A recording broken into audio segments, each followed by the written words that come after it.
Welcome back to Real Estate Mindset. Today's video is going to be about 2023 FHA regulation and FHA guidelines. And what I'm going to do is take you guys through many different things about FHA mortgages, and we're going to talk about real life application as far as the guidelines and how it may affect you. Now, the really cool thing is towards the end of the video, I'm going to pull up an application and show you guys what an application looks like through the eyes of a loan officer. So I'm really excited about that, guys. I'm going to take you behind the scenes, and I'm really going to show you the impact of debt to income ratio and how debt to income ratio really impacts the amount of money that you want to qualify for. Now, if you guys can, for putting this video together, and it will be chaptered, do me a favor, guys, like this video, subscribe if you haven't already, shoot me a comment below, and let me know if this video and all of the tips helps you. Now, where I want to start is talking to you guys about the pros and cons of doing FHA mortgages. Now, real quick, a little bit about my past. Now, I have been a loan officer, you guys, for about 2 decades. And one of the things that I specialized in is purchase loans for FHA mortgages. And the reason why I liked FHA mortgages so much is, and FHA mortgages are basically the loan with the most flexible guidelines when comparing conventional and comparing VA loans. So FHA is definitely, from an underwriting standpoint, the easiest loan to obtain. And the reason that is, guys, is FHA mortgages allow us to go to a higher debt to income ratio than conventional and VA loans. Not to mention, FHA mortgages generally come with a lower interest rate when comparing to conventional. And normally FHA offers the least amount of money down when comparing conventional mortgages, although some conventional mortgages like Home Possible and Home Ready allow you to do 3% down. And not only that, guys, FHA mortgages allows you to receive 6% back from a seller to be applied towards closing costs, where at VA is 4% and conventional is 3%. So all in all, you guys, FHA is the loan to get if you have literally any challenge. It's going to be a lot more flexible, lower interest rate, generally a lower down payment. But the one disadvantage for FHA mortgages can be summed up into one thing, and that is mortgage insurance. The reason why FHA mortgages is not the best loan, in my opinion, is entirely because of mortgage insurance, which is called MIP for FHA mortgages, which stands for mortgage insurance premium. Now, the reason the mortgage insurance is so bad, you guys, is when you purchase an FHA mortgage, the mortgage insurance, or MIP, not PMI, PMI is conventional, the MIP stays on the loan forever, unless if you have 10% down on an FHA mortgage, the mortgage insurance premium actually goes away after 11 years. So all in all, you guys, it is a great loan, a lot of flexibility, but one of the things that kind of sucks about FHA mortgages is the mortgage insurance. Now, let's start jumping into the nitty-gritty of the guidelines for FHA mortgages. Now, before I do that, I want to explain something that is very, very important when it comes to residential mortgage lending. Understand that FHA is not lending you money, okay? FHA is essentially giving lenders a guideline saying that if you adhere to these guidelines, we're going to back a portion of this loan in the event of foreclosure or default, okay? It's super important to understand that lenders have different overlays. And what an overlay is, you guys, is just because FHA says you can do something doesn't mean someone is going to give you money and lend you money based on what FHA is saying. So an overlay is a rule on top of a rule. An overlay is something where a lender says, you know what, I don't feel comfortable lending to someone with a 500 credit score, so we're going to put a rule on top of that rule and say that as a lender, we will not give loans to anyone with a 640 or lower credit score. So that's an overlay, guys. I really want to emphasize that because it's really important to understand that some lenders can do things and some lenders can't do things based on that company's overlays. And that's why I keep telling you guys, just because someone says no doesn't mean the next lender is going to say no, because they may say yes as a result of the limited amount of overlays. And for example, and I'm not going to put it in here in this video, but the company that I work for, one of the reasons why I work for the company I'm working for is they have little to no overlays. The advantage of that is essentially I can get people qualified by running something called automated underwriting system. And essentially the rules on that match FHA rules. There's very, very little overlays at my company is my point. So let's jump into score right now. And one of the things that I want to point out is with all loans, the lower your credit score, the more need there is for something called compensating factors. So the lower your credit, the more need for compensating factors. And essentially the biggest compensating factor is having money saved after you close. And usually you need 2 months of what's called PITI or 3 months of PITI, which is essentially 3 months or 2 months of your mortgage payment. Okay. So understand that the more money that you have saved, the easier it is to get qualified. And usually that's with all loans. So looking at the real life application here, guys, and understanding that most lenders have overlays, usually the magic credit score when it comes to FHA mortgages is 620.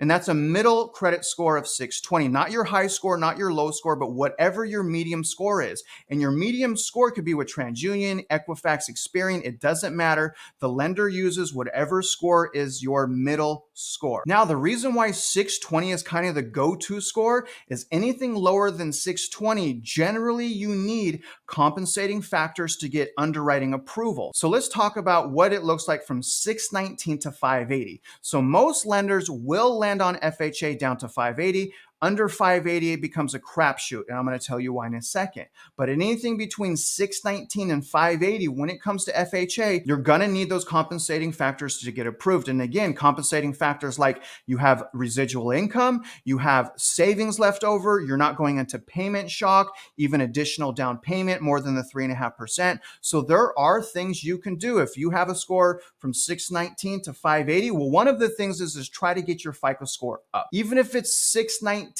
right? Anything under 620 is going to open you guys up for additional overlays and additional needs for compensating factors. But technically, you guys, we can go down under 580. In order to get a loan under 580 on FHA, usually you're going to start out by needing 10% as a down payment plus additional compensating factors. Now, technically, lenders can go down to a 500 credit score for FHA. Again, you guys, the likelihood of that happening, though, is very rare. So I don't want you thinking just because FHA rules say 10% down to a 500 FICO score does not mean you're going to get lending from a mortgage company, because odds are they're going to have overlays that do not allow them to go under 580 credit score. Now, personally, I'm able to go under 580 credit score down to 500 with a 10% down payment. But the problem is, guys, and I have ran underwriting 100 times in this scenario, it is just so difficult to get qualified under 580 without many compensating factors. Again, no payment shock, residual income, and a lot of savings left over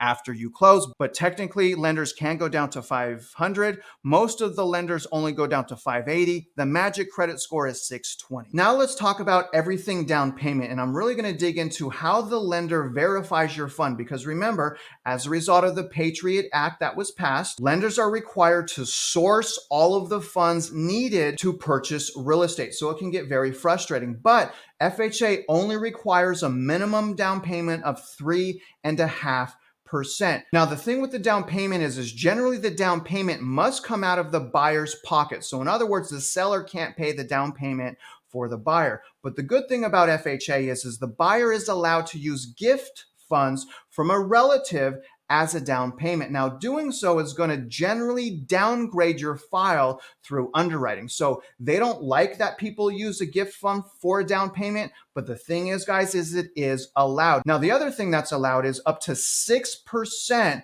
in seller's concessions. So a lot of times back in the past, obviously the market now is a little crazy, but I was able to get people in their houses for only the down payment, especially with FHA mortgages, because the seller is generally able to pay for all of the closing costs. Now, the other thing, you guys, let me explain how the lender verifies your down payment, because this can be very frustrating to many families, especially if you have like 10 bank accounts. Every penny that's used for real estate, again, needs to be verified and sourced through the lender.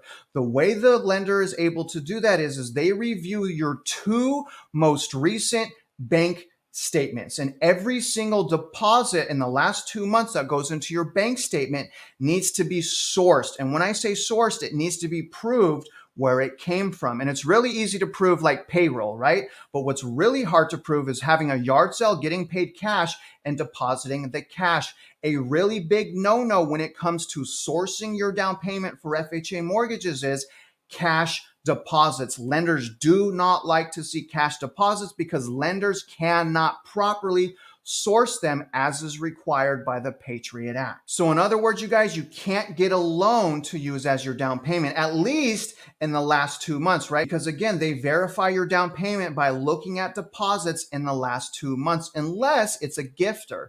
If a gifter gives you money, remember the lender still has to verify the down payment. So if the gifter gives you money to be used as a down payment, they're still going to review that gifter's bank statement, but not 2 months. They'll reduce it to 1 month. So if you get gifted money, understand that generally that gifter is also going to have to provide the lender with 1 month of their personal bank statements or the bank statements on wherever the money came from. Let's talk about income. Now, this is one of my favorite things to work on as a loan officer. Usually the complications on loans derives from miscalculations of income. Debt to income ratio, y'all, is one of the most important things and most difficult things to calculate to qualify for. So I'm going to talk to you guys about what the debt to income ratio is for FHA mortgages. Plus, I'm going to go into the underwriting guidelines on what they allow us to use for qualifying income. Now, the first thing is generally you're allowed to go up to 56.99 debt to income ratio on FHA mortgages. And the crazy thing about that, guys, is they base that off of gross income.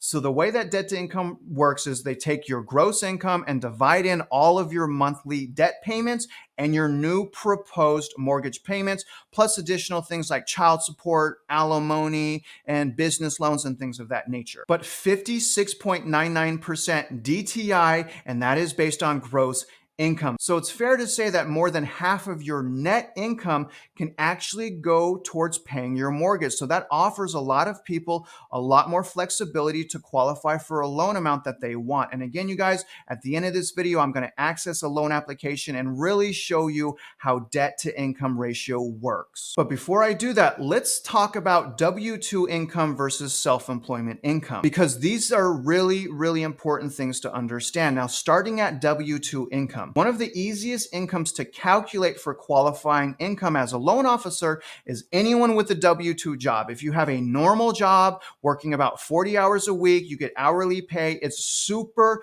duper easy to use that as qualifying income. However, when we go into things like bonus, overtime, and commission, generally you need a 2-year history of bonus, overtime, and commission in order to use that as qualifying income in your loan application. So in other words, if you have not been receiving overtime, commission, or bonus for the last 2 years, odds are you cannot use that as qualifying income until you have that 2-year history. And usually the lender calculates overtime, commission, and bonus off of something called a verification of employment. It's something that they send into your employer. Your employer breaks down your commission, overtime, bonus, and wages. Now, when it comes to working 2 jobs, sometimes, y'all, it is difficult to use 2 jobs as qualifying income for your mortgage.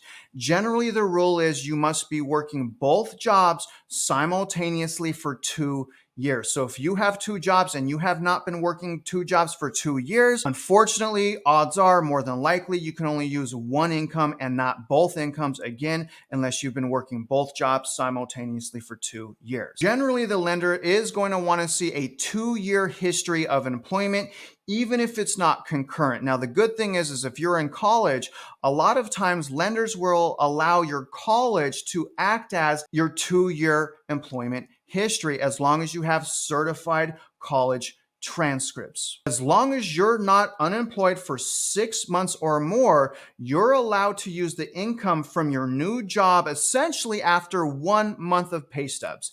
If you are unemployed for 6 months or longer, generally you have to be back at work on a W-2 job for 6 months in order to use that as qualifying income. So again, if you were unemployed for more than 6 months, you have to be back at work generally for 6 months in order to use that as qualifying income. But if you were unemployed for 5 months, you can use your income pretty much immediately as soon as you start your new job. Now let's talk about self-employment income.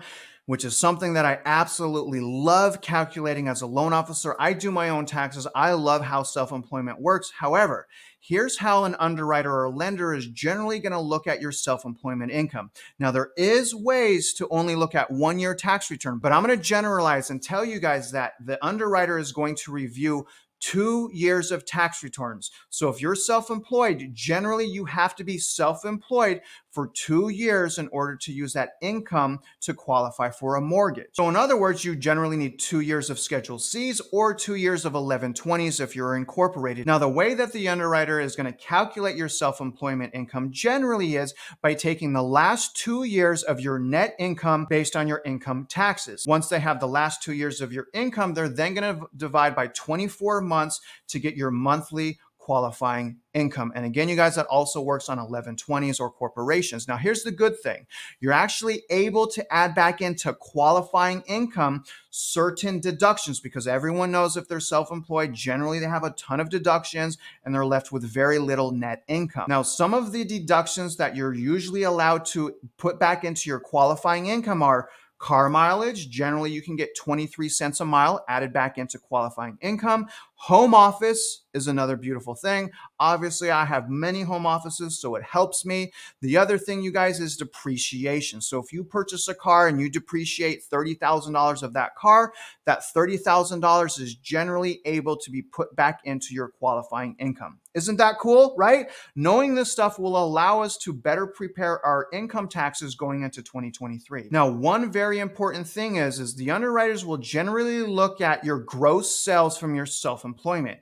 If your gross sales go down 25%, generally that's considered declining income, and you are not allowed to use that income for your loan. And that again applies to self-employment income, commission, bonus, and overtime. So you do not want declining overtime, commission, bonus, or self-employment income. Okay, guys, let's go over loan amount and property type now for FHA. Now, one point I want to make is with FHA mortgages, the home must be your primary residence. You cannot purchase an investment property with FHA mortgages. Now, a lot of investors recommend that people house hack by purchasing a 4-unit with an FHA mortgage. FHA mortgages actually allow you to purchase 1 to 4 units. So that's especially important because you can basically live in one of the units and rent the other 3 out. Now, the rule is you must be living in the house for 1 year until you convert it to a total investment property. So again, you guys, one way to house hack is to get an FHA mortgage, put 3.5% down, purchase a 4-unit, live there for 1 year, and then do it again. So very, very cool stuff. But let's go over this right now. Now, what's really important to understand as far as loan amount is there's a low cost area and there's a high cost area, and there's also Pacific Islands and Alaska lumped up into one category. So we have low cost area, high cost area, and then we have different property types. So the property type does affect the maximum loan amount. Now, a 1 unit is like a condo, townhouse, single family residence. So the maximum loan amount is $472,030 for a low cost area. High cost area, a little over $1 million. Pretty astonishing for an FHA mortgage, actually. Now, 2 units, it actually goes up to 604, and in high cost, almost 1.4 million, as you can see here. 3 units, all the way up to 730, insane, to $1.685 million for a high cost area. Very flexible. I mean, this is kind of shocking. For 4 units in a low cost area, maximum loan amount, a whopping $907,000. High cost area, you guys, $2 million. The loan amounts like this gives the ability to many potential buyers that want to convert their primary residence to an investor. I mean, $2 million high cost area for a 4-unit property, and you only need 3.5% down. There's a lot of opportunity in FHA mortgages, but remember, you guys, again, the mortgage insurance does suck. Let's talk a little bit about the MIP, or mortgage insurance with FHA mortgages. Now, it's important to understand that when it comes to mortgage insurance for FHA mortgages, you actually get charged twice. You get charged for the entire term of the loan, unless it's 10% down, it goes away in 11 years. But you get charged a monthly MIP payment every single month. But on top of that, y'all, you have to also pay an upfront mortgage insurance premium of 1.75% of the loan amount. So again, 1.75% of the loan amount is the upfront mortgage insurance premium. Now, here's the thing. FHA does allow you, and 99% of the people do this, they allow you to roll into the loan amount the MIP, the upfront MIP of 1.7%. So it does not need to be paid out of your pocket. And again, remember, 1.75% of the loan amount will be rolled back into the loan as a fee. Now, your monthly MIP is going to be 0.85% of your loan amount, which is a little bit high when it comes to conventional mortgages. Depending on your FICO score, I can actually get the PMI down to 0.4. So FHA is a little high unless you have low credit. If you have low credit and you shop for conventional mortgages, there's actually certain scenarios that if your credit's too low and you get a conventional mortgage, the PMI is actually higher than it is for FHA mortgages. So every situation is different. It actually may be cheaper to get an FHA mortgage versus a conventional if you don't have optimal credit. Lastly, before I give you guys the behind the scenes and show you guys the loan application, I want to talk to you guys about the power of what's called AUS. It's especially important as a consumer to hold your loan officer accountable. So on every single person that gets qualified for a loan, qualified for an FHA mortgage, make sure you call your loan officer and make sure that they run your file through the automated underwriting system. Now, if they say yes, the immediate question should be, did you run LP or did you run DU? LP stands for Freddie Mac or Loan Prospector. DU stands for Fannie Mae or Desktop Underwriter. And the thing is, guys, is when loan officers run your qualification through automated underwriting, a lot of times it's going to take the human element of error out of the underwriting and qualifying process. So it's extremely, extremely important to do that. Now, here's the other problem. The AUS approval is only as good as the data that's on the application. So my point is this is why it's so important that y'all send your qualifying documents into a lender to review, because after they review the documents, they then go back into your loan application to update it. Because remember, the loan application has to match and be verified by your income documentation. So you send in your paperwork, the loan officer, as long as they're a good loan officer, properly calculates your qualifying income, takes a look at your credit, looks at your savings and things of that nature, updates the loan application, and then sends your file through AUS. And that process of sending a file through AUS, guys, can take 2 minutes. So it's not a long process. It's a couple clicks of a button, but I really, really, really want to emphasize the need for every single loan officer to run a file through automated underwriting system. So here is what a loan officer is going to be looking at. This is inside a loan application right now. And don't worry, you guys, this is a fake loan application just so I can show you how this works. So here's where we start. This is where a loan officer would put your purchase price, your loan amount, and things of that nature. But what I really want you guys to focus on is this number right here. This is debt to income ratio. Now remember, I can go up to 56.99. Right now we're at 28.6. So as a loan officer, I know that this buyer can qualify for $196,000. But what I want to show you guys is, let me show you what happens when you change the loan amount. So keep your eyes right here on the debt to income ratio, okay? And I'm going to change, instead of 200,000, I'm going to change it to 400,000. Now watch the DTI go up. See that? It went from 28 to 55.65. Now remember, the back end ratio could be 56.99. We're not going to worry about the front end ratio right now, but right now, according to what we talked about, I can get this person qualified for a $400,000 loan at a 3.5% down payment. Do y'all see that? Because I am not exceeding 57%.